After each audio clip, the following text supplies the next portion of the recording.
למה אתה שמן? יצא לך להכיר מחבל? מה אתה רואה, חושך? עוד כמה זמן את רוצה לחיות? אתה יהודי? אתה מדמיין את בת הזוג שלך עם מישהו אחר? את שומעת קולות?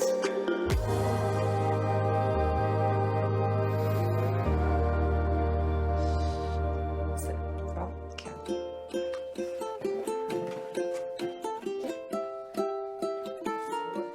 תכף איתה יגיד לך קצת ימינה, קצת שמאלה. רגע, אני מכניס את הכרס. היי. אהלן. אני ממש מתרגש, כן? רגע, אני אמורה לקבל איזה דף עם שאלות? אז אנחנו לפה לא להסתכל. לצידך יש ערימה של פתקים. פה? על כל פתק כתובה שאלה. פשוט להרים פתקים? שולפת כל פעם אחת. בזמני החופשי, שוט. אוקיי. אוקיי, נתחיל? הצלחה. אוקיי, סבבה. כמה זמן נשאר לך לחיות? זה מצחיק אותי השאלה הזו. אף אחד לא יודע כמה זמן נשאר לו לחיות. אני טוענת שאף בן אדם לא יכול לדעת מתי הוא ימות או ממה. אין סטטיסטיקות, מבחינת הרופאים אני כבר מתה לפני 5 שנים. לי אין תשובה לזה. זה יגיד מי שיגיד, איך קוראים לו, אני לא יודעת. בורא עולם, היקום, לא יודעת מה. רופאים לא נתנו לי שנים. מדברים איתי כרגע על איך מרוויחים עוד שנים מבלי שאני אמות. נשאר לי בין 3 ל6 חודשים לחיות, שזה זמן שאול, אבל זה המון זמן לדברים שאני יכול לעשות. אני אובחנתי עם מחלת ה-ALS, מחלה קשה, מאיימת חיים. תוחלת החיים הממוצעת, לפחות על פי הספרות, היא בין 3 ל5 שנים. כבר אי אפשר לרפא אותי, וזה בסדר, הרופאה שלי אמרה לי את זה כאילו בגלוי. תכלס יש לי סרטן בערך מהכניסה לכבד החור של התחת. אני לא יודע, כאילו, על פי מה שקראתי פה ושם, תוחלת חיים שנעה בין אנשים במצב שלי בין חודשים לשנתיים, 3, לכל היותר. הסטטיסטיקה אומרת שאני מתקרבת לסוף. אורח חייו של אדם ממוצע שעבר את ניתוח הוויפל הוא בערך 4.5 שנים. אני חוגגת 5. בעצם כל חצי שנה אומרים לי, זה תכף נגמר, לא נשאר לך עוד הרבה. הרופאה הראשונה שפגשתי אמרה לי שיש לי שנה לחיות. אני לא מתייחסת לאמירה הזאת, ובאמת מאותה שיחה כבר עברו 4 שנים. יש בי איזה סוג של פחד להתעמת עם התשובה האמיתית, כי אז אני אתחיל לקסוב לעצמי. אז אני מתכוון להיות מקרה נדיר. באותו רגע שאתה מקבל את ההבחנה, אתה שומע את מה שאתה יודע. כולנו בני תמותה. ברגע הראשון הייתי בטוחה שזה גזר דין מוות, שאין מה לעשות איתך, זה מאוחר מדי. אני הכרתי אותו רק את עצמו, הוא כבר התאבד. כן, הכרתי אותך 4 כבר ימים היה אחרי כאילו חבל תלייה. כן, 4 ימים אחרי שנודע לי על המחלה, הייתי במצב קטטוני. לקחתי סיגריה עם כוס קפה שהיה לי, ויצאתי החוצה, ואמרתי לעצמי, אסתר, חישוב מסלול מחדש, החיים השתנו לגמרי עכשיו. עדיין יש לי קטעים שאני מרחם על עצמי ואני מתקשר אליה. נכון? אני חוסכת לך טיפול פסיכולוגי. לא, עדיין יש לי 3 פסיכולוגים, בסדר. אלוהים ישמור, המסע הזה. שאלה הבאה? ברור! הפתעה, 1, 2, 3 והופה. איך אמורים להגיב כששומעים שאת עומדת למות? מאוד קשה לענות על השאלה הזאת. איך אמורים להגיב? וואו. אנשים לא כל כך יודעים איך להגיב. מיד אומרים לי, כמובן, שאני מעוררת השראה. אולי כי אני קרחת. בדרך כלל אנשים ששומעים את זה לא מאמינים. מה? איפה? איך? לא רואים. לא מקשרים בין המחלה שלי לבין איך שאני נראית, או איך שאני מתנהגת או משדרת. ואז אני אוהבת את זה, שלא רואים שאני מתמודדת עם סרטן. לי אישית זה עושה נעים. אין תגובה שהיא נכונה. אני ב-99% מהמקרים מנחמת אנשים. אני מרגישה שאני צריכה להסביר להם שהכל יהיה בסדר. אני מאוד משתדל להקל את הסבל של אחרים. Life is good בגדול. לא אוהבת שמרחמים עליי. אוי, מסכנה. זה נורא. כן. זה נורא. מרחמים עליי כי אני צעירה, מרחמים עליי כי אני אמא חד-הורית, והילדה תישאר לבד. נורא. כן, יש לו תינוק בבית. זה רק משתווה לזה, אתה נראה טוב. זה קצת מה אתה מבין? יש את הנטייה הזאת להרגיע את עצמנו כשאנחנו רואים אדם חולה, ואז אנחנו אומרים לו, אל תדאג, יהיה בסדר. את תצאי מזה, את תבריא. אנשים דתיים גם נוהגים להוסיף, ישועת השם כהרף עין. יש איזה אחד, סיפרתי לו לפני איזה 3 ימים במשרד, בחור דתי עם כיפה, הוא לא עוזב אותי. כבר 3 ימים. אני אלך לבית הכנסת, אנחנו מתפללים בשבילך. סבבה, על הכיפק וזה, אתה תצא מזה. פתאום כולם שולחים אליך, כן.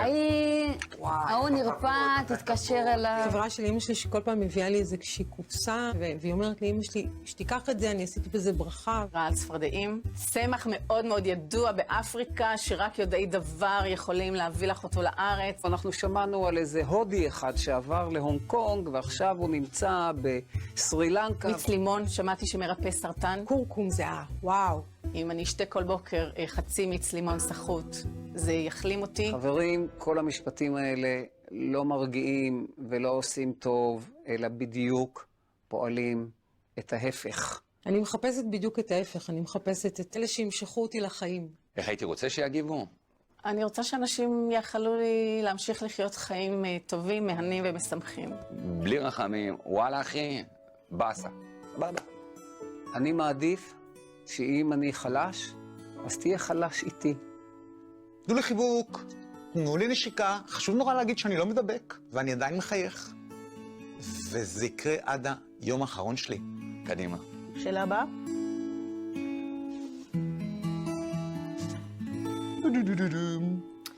את מפחדת. עם סימן שאלה כמובן. אני לא מפחדת מכלום. לא, ממש לא. אני מפחדת מעכברים ומחולדות. זה הדבר היחיד שאני מפחדת ממנו. אני ממש לא פוחד מלמות. אני יותר מפחד לרדת לחניון תת-קרקעי -3, לא מפחיד אותי הרגע הזה שאני אמות, או אפילו מסקרן אותי. אני יכול להיות שאולי אחד הדברים שאני כן פוחד מהם, טיפונת, זה הסבל לפני. מקווה שהמציאו איזה שהם תרופות שיקלו על הכאבים שהם מתלווים לזה. אפשר לדחוף כאלה שקיות ענקיות, כמו של בקבוק חם של מורפיום, ואז פשוט לא מרגישים כלום. וואלה מפחד. או רועד מפחד. הביצים שלי רועד. אני מפחד. אני אתמול בכיתי, בגלל שפחדתי. ממש, בכיתי. יש רגעים שאני יכול לחוות את הפחד המשתק, הפחד המצמית. יש רגעים שאני הולך ברחוב ואני רוצה שזה מטאור ייכנס בי. ולגמור עם זה. הפחד הזה שאומר, אני לא רוצה את זה, אתם יודעים מה? נתקו אותי מהחיים. מה שמפחיד אותי זה מה עם הילדים שלי. כי אין לי פתרון, נכון להיום. זאת אומרת, אין משפחה שתיקח אותם. אני צריך למצוא משפחה כזאת, וזה קשה. אני מפחדת בעיקר מהחוסר ודאות. אני חושבת שיותר קל שהיו אומרים לי, יש לך איקס זמן, ממש ביום הזה זה נגמר, עד אז תעשי את הדברים שאת הכי אוהבת. פשוט כל יום תהני מכל רגע, אבל החוסר ודאות זה אחד הדברים המפחידים. נעבור לשאלה הבאה? יא. טובי. האמת שאני נורא מתרגש. 1, 2, 3 הופה. יש לך רשימת דברים שאת רוצה להספיק עד ש... לא, שום דבר. רשימת דברים. כן, בטח. ברור, ברור. חלומות כרגע מבחינתי זה לחיות כמה שיותר. קודם כל אני אהיה ברומא עוד חודשיים, שזה היה חלום מאוד גדול שלי. אני רוצה להיות על כדור פורח. אני חייבת כדור פורח. בטח. קודם כל, לטייל כמה שיותר. אני רוצה להמשיך ולטייל בחוץ לארץ. אני רוצה להספיק להיות בעוד כל מיני מקומות. לראות את כל העולם בערך. אולי יום אחד אני אפתח חנות ספרים ביער, שאחד הקירות יהיה קיר זכוכית. אני מאוד הייתי רוצה להספיק לעשות עוד טיול קטן לקנדה, ובטורונטו נמצא בן אחד שלי עם נכדים, ובוונקובר נמצא בן נוסף שלי, ומאוד הייתי רוצה להספיק עוד לנסוע, להיות איתם, לבלות איתם קצת זמן. אני חיפשתי ומצאתי פלטפורמה באינטרנט, אני רוצה להקליט את עצמי לרגעים שאני לא אהיה, לרגעים מסוימים בחיים שלהם, שאני רוצה להשמיע קול. לדוגמה, ברכה לחתונה, שישמיעו דברים את זה מהסוג הזה, בחתונה, כן, דברים כן, כאלה. כן, כל מיני שלבים בחיים. זה כן, כמו להקליט. צבא יש פלטפורמה מוקלטת כזאת, כזאת. אני ראיתי את זה. אבל ממש, לכל רגע בחיים, זה יהיה בקלאוד כאילו, ושקבלו איזה מייל או משהו כזה כל פעם. כל הזמן, אני כל הזמן חושב במושגים של תיעוד. חשוב לי שישמעו אותי, שידעו כמה אני אוהב אותם, כמה אהבתי אותם, כמה... כל הזמן, שיזכרו. כי זה... אתה אומר, מה אני זוכר מגיל 6? מה אני זוכר מגיל 4? מה אני זוכר מגיל 2? הקטנה שלי בת 2 עכשיו. זוכרת משהו מגיל 2? זיכרון מוחשי? לא. זה נורא. לא. אני פה, אני כל כך אוהב אותה. אני לא רוצה שתדע, אני רוצה שתדע. אני רוצה שהיא תדע. אתה חייב עכשיו לי לעשות חשבון, איזה דברים קיצוניים אתה עושה. וואו. אני חיה את חיי כרגיל, רק הרבה יותר שלווה ממה שהייתי פעם. הרבה יותר שלווה, ואני חושבת שזה השינוי הגדול. לא. את לא מאפשרת לעצמך קצת יותר? אני דופק קצת פחות חשבון. אני כבר פחות מסתתרת מאחורי נימוס שאין לו מקום בחיים שלי. אני משתדל לדפוק פחות חשבון לאנשים. אני בן אדם מטבעי מאוד מאוד מרצה ומאוד פוליטיקלי קורקט, ודי מה לרצות. כל חיי חייתי בלי חשבון. אני חייב לי לעשות חשבון. זאת אומרת, אין משהו שאני אומרת, בשנת 2019 אני אתחיל ללמוד ריקודי בטן. כשאני רוצה משהו, אני עושה אותו מיד. קעקועים. את הקעקוע הראשון עשיתי כשסיימתי את הכימותרפיה, יש לי היום 4 קעקועים ויהיו עוד. התגרשתי, עברתי לתל אביב, שזה לא משהו קיצוני, אבל... כשגיליתי שאני צריכה להתחיל כימותרפיה, בבת אחת לחצתי על ברקס ונעצרתי. אני חושבת שהסרטן היה זרז לכל מיני תהליכים שלדעתי היו קורים פשוט בשלב מאוחר יותר. אני אוהבת את עצמי היום יותר מפעם, בעקבות הסרטן בעיקר, ובגלל שאני עושה מה שאני רוצה. אני לא מפחדת להיות מי שאני באמת. כל אחד צריך לחיות ככה. אני לא צריך לגלות מחלה בשביל... לגמרי, בדיוק. בשביל להסיק את זה. פאק את. ממש. שנמשיך? אז אנחנו נמשיך. יאללה, היי. מה הכי כואב לך? מה הכי כואב לך? אני באמת לא יודעת איך לענות על זה. אז כל הגוף כואב לי. ברגע הזה שאני יושב מול המצלמה, כואב לי הטוסיק. מה כואב לי?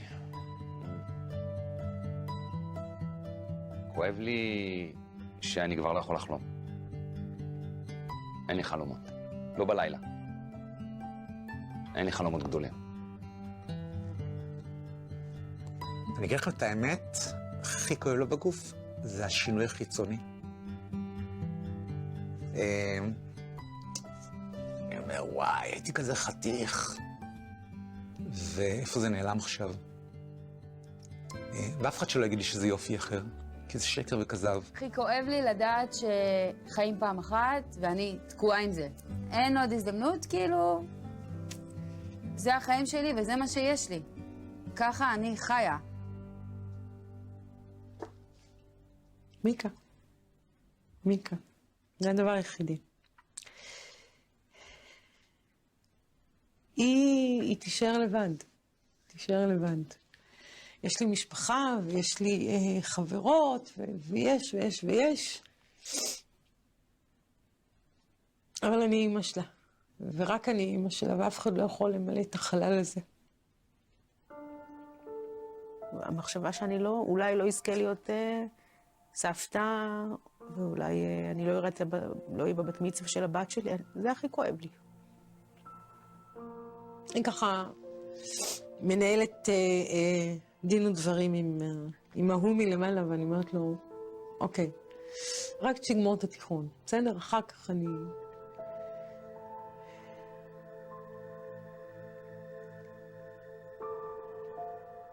כאילו אני מפספסת את כל החיים שלה.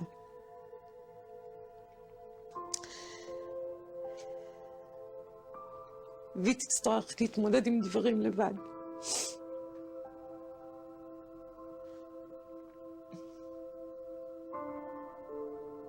פרידה ממנה. זה הדבר שהוא מבחינתי הכי בלתי... אני לא מצליחה להתגבר על זה. שיום אחד פשוט, הם לא יהיו נוכחים שם. אני לא אהיה נוכחת, אוקיי? אבל אני לא יודעת מה יקרה לי. זה הדבר שהכי כואב לי, הפרידה מהילדים. ברור שהדבר שהכי כואב לי זה הכאב של הפרידה. הידיעה שאולי מחר בבוקר, אולי בעוד שעה, אולי בעוד שנה, אני כבר לא אהיה כאן, והעולם ימשיך. אתה משתמש בזה, כלומר במחלה, בואו נקרא לילד בשמו. את משתמשת בזה לפעמים לקבל תשומת לב או יחס מועדף? כן. כן. לפעמים כן. ברור. עשיתי את זה, אני מודה. פריבילגיות של חולי סרטן. לפעמים כן, אני רוצה שיפנקו אותי. לפעמים כן, אני רוצה שיתחשבו במצבי. ספטמבר האחרון הייתי בלונדון עם הבת שלי, וידענו שלעלות עוד פעם ללונדון, זה סיפור, התור שם, ואז אמרתי לה, בואי נלך על זה. לא יפה, אני יכולה לעמוד לתור. לחלוטין אני מרשה לעצמי לנצל את זה, איזה שאלה. הלכתי על זה, הצגתי את התעודת נכה בינלאומי. בתור לדברים מסוימים. אז קיבלתי להיכנס בלי תור, וגם מיקה לא שילמה כי המלווה שלי. זה מאוד נחשב שאת צריכה דרכון. כן, וזה מגניב. אני כן מצפה להתחשבות. אני כן מצפה שאנשים יראו ויתייחסו למציאות הזאת. אתמול בערב היינו באחד הקניונים בירושלים, אתה ממתין למעלית, ואתה צריך לחכות עד שהמעלית תבוא בפעם הרביעית, מפני שכולם נדחפים ולא מסתכלים עליך בכלל. כאילו, אתה לא קיים. אם אפשר, אז למה לא? כן. אני כאילו לא חוסכת, אם בא לי להשפריץ את הסרטן ואת הכאב שלי, אז אני עושה את זה, ושאנשים ישברו את הראש איך הם מתמודדים עם זה. לא, אני לא, ממש לא. זה לא בראש שלי בכלל. בדואר, אתה מחכה בתואר או שאתה משתמש בתעודת נכה? אפשר, לא ידעתי שאפשר לדלג. בטח. נמשיך? טה-טה-טה-טה-טם. איזה שאלה גדולה. וואו, שאלה טובה. וואו, אם המתת חסד הייתה חוקית בארץ, היית הולכת על זה? ומתי? כן, ברור, לחלוטין, אני חושב שזה חייב להיות בארץ. חד משמעית הייתי מבקשת המתת חסד, אבל מגניבה. כן, חד משמעית. זה מפחיד לסבול, מפחידה אותי אפילו השנייה האחרונה. זה הדבר שהכי מפחיד. אם היה אפשר, ברגע שאני אתחיל לסבול, לתת איזה קיו כזה, די, זהו, תעצרו, הייתי הולכת על זה. בהחלט, המתת חסד, זה ממש שאלה בכלל. ברור לי שהמוות ילווה בכאבים שאופייניים למוות מסרטן. ברגע שאני כבר לא אוכל לתקשר עם הסביבה שלי, ואני אהיה במצב של סבל, של כאבים שיודעים שזה הסוף, אז אני מעדיפה לגמור עם זה כמה שיותר מהר. אם הייתי אז בוחרת המתת חסד,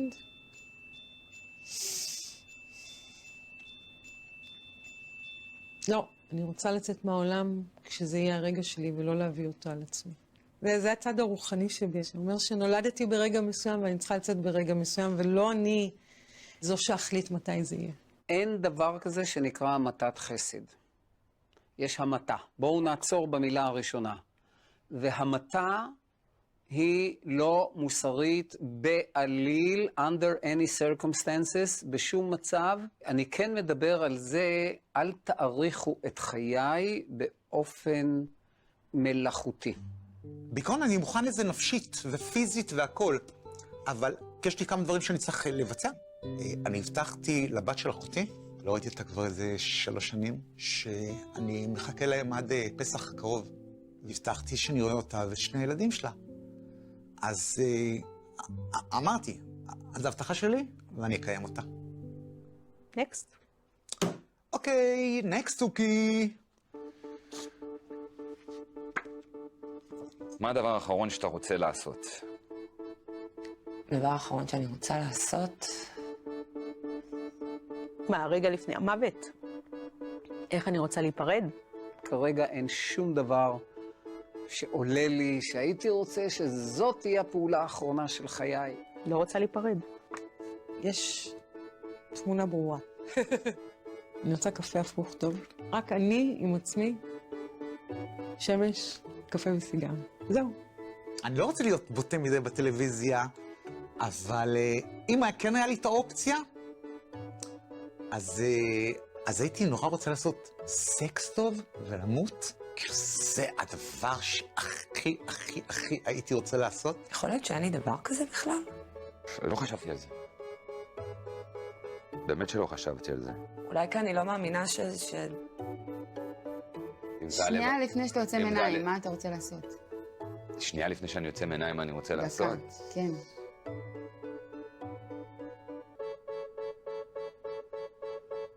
הרואין. אמיתי? כן. אני רוצה לחבק את הילדים שלי. זהו, זה הדבר האחרון. אותי כאילו מסקרן מה הדבר האחרון שאני אספיק. כאילו, מתי הפעם האחרונה שאני אהיה במסיבה, או מתי הפעם האחרונה שאני אהיה בליל סדר. גדול, גדול. אבל כן. מה הדבר האחרון שאני אעשה? כן. אפילו לא חשבתי על זה. אני חושב שמה שקורה פה, עכשיו שאני מצטלם, זה אולי דבר שלא ידעתי שהוא יקרה לי. אפשר לקרוא את הדבר האחרון שאתה רוצה לעשות? כן. אני יכול להמשיך. אוקיי. תורי. חושב על הלוויה שלך, מה היית רוצה שבא? ברור, ברור, ברור, ברור! זו שאלה. אני חושב הרבה על הלוויה שלי. רגע, אני חושב על הלוויה שלי תמיד במונחים של מי יגיע. לפעמים אני חושבת, מעניין מי יבוא, ומה יגידו שם. אותי מעסיק, מי לא יגיע? אני לא רוצה שיקברו אותי, לא רוצה שום מצבה, לא רוצה בתי קברות. בלי מצבות, בלי אדמה, לא אוהבת. אני צריכה שיפזרו אותי בים. אני לא סגורה אם זה יהיה שישי צהריים, אבל היא תהיה באביב, כי אני ילדת אביב. אני רוצה אגב שזה יהיה בחורף דרך אגב, כי אני מאוד אוהבת חורף. ואני רוצה שזה יהיה אחרי גשם, כדי שיהיה ריח של אדמה רטובה. הייתי רוצה שאף אחד לא יבכה. כל בן אדם חשוב בחיים יקבל איזו מזכרת קטנה ממני. מה, חתיכה? לא חתיכה. משהו שמאפיין אותי, איזו מזכרת קטנה ממני, שהוא יתייחד עם זה וזה יהיה לו איתו, ולא קבר שהוא ילך ויתפלל עליו, ופקקים וגשם. מוזיקה. התחלתי לעשות פלייליסט ענק של שירים. השיר שאני רוצה שיפתח הוא The Rose של בית מידלר.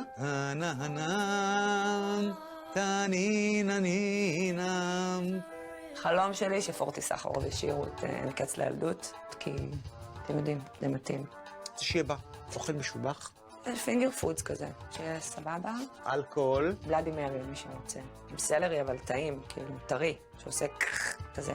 אולי סטטיק בבן-אל, לא יודעת. הילדים שלי אוהבים את סטטיק בבן-אל. זה גם מגניב, זה גם כאילו מתאים להייפ של כזה שישי, יח"צ, אביב בחוף. אני לא באמת מאמינה שככה זה יהיה. אם אני יכול להגיד משהו על ההלוויה שלי, תעשו אותה שהיא תהיה משמעותית. אני מדמיינת את הבת שלי עומדת ומקריאה איזשהו קטע. ביני לבין עצמי אני צוחקת שאני צריכה להגיד את המילה האחרונה. שלי מהעולם. אני רוצה שמישהו יקרא את זה. שזה לא יהיה עוד אדם היה פה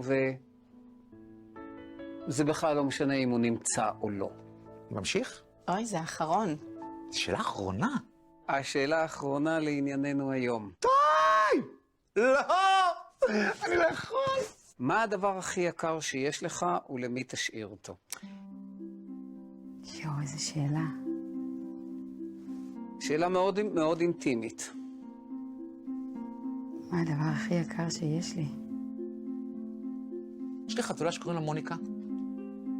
היא בת 19. היא הדבר, אני לא יכול להגיד כמה אני אוהב אותה. כמה אני אוהב את היצור הזה. ברור שזה הילדים שלי. ואני משאיר אותם לאשתי, אני משאיר גם את אשתי, אני משאיר אותם לאשתי ואני משאיר אותם למשפחה שלי. זהו, זה הדבר הכי. הדבר הכי יקר שיש לי זה הילדים שלי. ואני אשאיר אותם.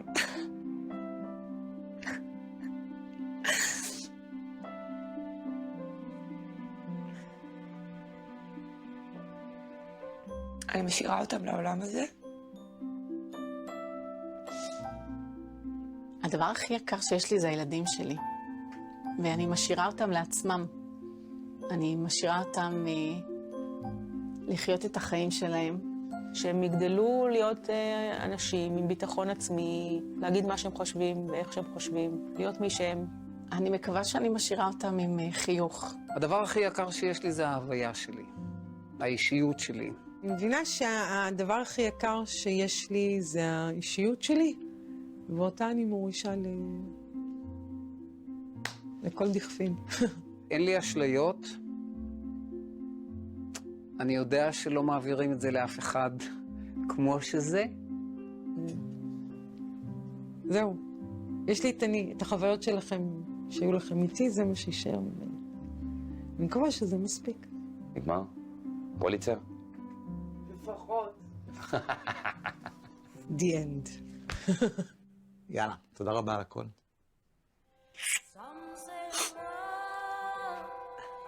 לא חידשתי לעצמי שום דבר.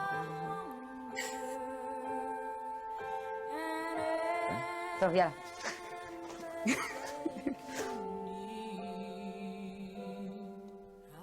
איזה כיף. יו. טוב, אני יוצאת. תודה רבה רבה, שרון. תודה רבה לכם. קיבלת מים לפחות? מים. קיבלתי תשומת לב, מה עוד אני צריך?